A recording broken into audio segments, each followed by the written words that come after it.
সে প্রশ্নটা হচ্ছে যে ৭১-এর স্বাধীনতা সংগ্রামে আওয়ামী লীগ নেতৃত্ব দিয়েছে, আওয়ামী লীগের ডাকে আমরা সবাই মুক্তিযুদ্ধে অংশগ্রহণ করেছি।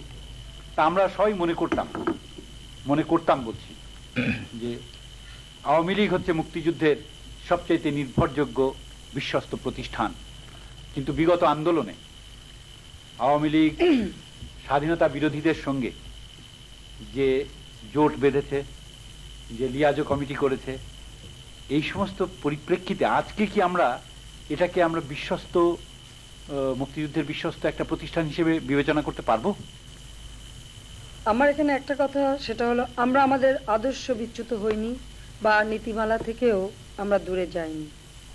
যেখানে জনগণের ভোটের অধিকার আদায়ের বিষয়টা রয়েছে, জনগণের অধিকার আদায়ের আন্দোলনে কিছু কৌশল আমরা অবশ্যই অবলম্বন করেছি।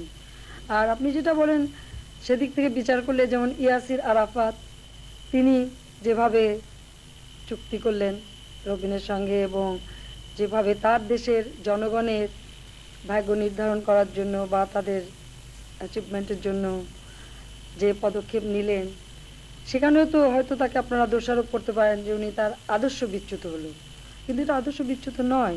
আমাদের এক দেশ থেকে আরেক দেশ, এক দেশ থেকে আরেক দেশ হলেও ঠিক এক দেশ হলেও এখানে জাতিগত একটা বিষয় রয়ে গেছে, তাই না? কাজে সম্পূর্ণ আপনি ভিন্ন দৃষ্টিতে দেখতে পারেন না।